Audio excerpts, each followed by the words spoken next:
ایراد شایع گوشی X5 پرو معمولاً ریست شدن حین کار یا خاموشی کامل هست که شما کافیه CPU این دستگاه رو ریوال کنید و پایه‌های کنده شده رو دوباره ترمیم کنید. تمام قطعات متصل بورد رو جدا می‌کنیم و بعد بورد رو توی گیره به طور کامل فیکس می‌کنیم. استفاده از یک فن رو به هیچ عنوان فراموش نکنید. با دمای 400 و باد 50 هیتر TR 1300 اقدام می‌کنیم به برداشتن CPU.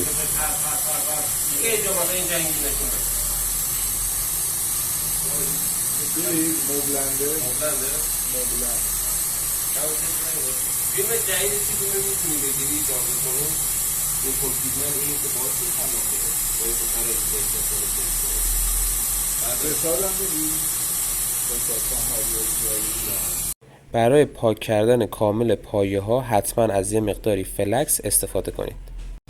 به هیچ عنوان فشار خیلی زیاد روی پایه‌ها اعمال نکنید چون باعث میشه یک سری از پایه‌ها کنده بشن. تمام مراحل قبلی رو تکرار میکنیم ولی این بار برای آیسی CPU. بعد از اتمام کار به طور کامل آیسیتون رو از فلکس پاک کنید. اگر شابلون خود آیسی رو ندارید میتونید از شابلون همه کاره استفاده کنید. اگر خمیر قلع شما خیلی فلکس داره حتما یه مقداری خمیر قلع خودتون رو خشک کنید.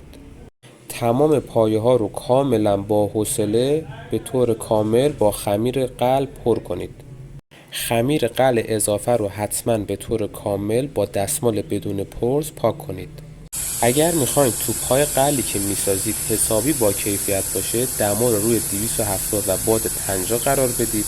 این کار باعث میشه پیش دما اعمال بشه و یه شابلون واقعا با کیفیت داشته باشید.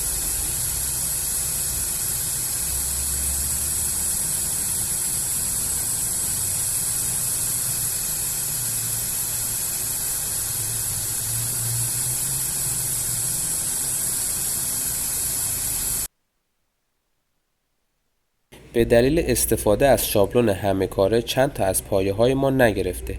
میتونید مطابق کلیپ توپ های قلع رو روی پایه ها دوباره قرار بدید و با استفاده از دما دوباره توپ های قلع رو سر جای خودشون بشونید.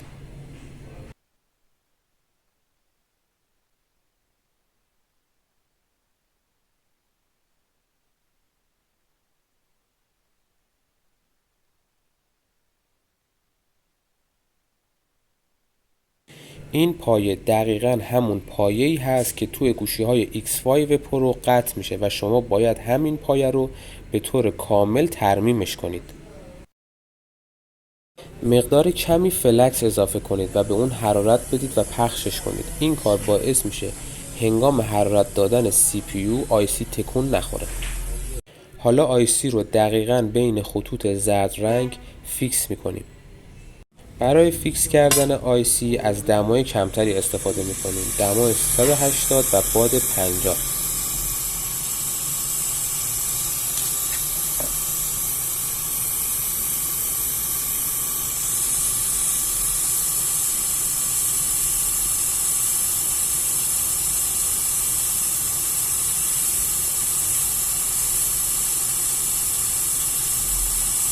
زمانی که حس کردید پایه ها سر جای خودشون نشستن میتونید یه تکون خیلی کم به خود آیسی بدید. بعد از اتمام کارتون به طور کامل تمام فلکس باقی مونده رو پاک کنید. بعد از اتمام کار بهتره از خمیر سیلیکون استفاده کنید. خمیر سیلیکون قدیمی رو به طور کامل از روی کفی پاک کنید. بعد از اتمام کار فقط کافیه دوک پاور رو فشار بدید تا نتیجه کار خودتون رو ببینید.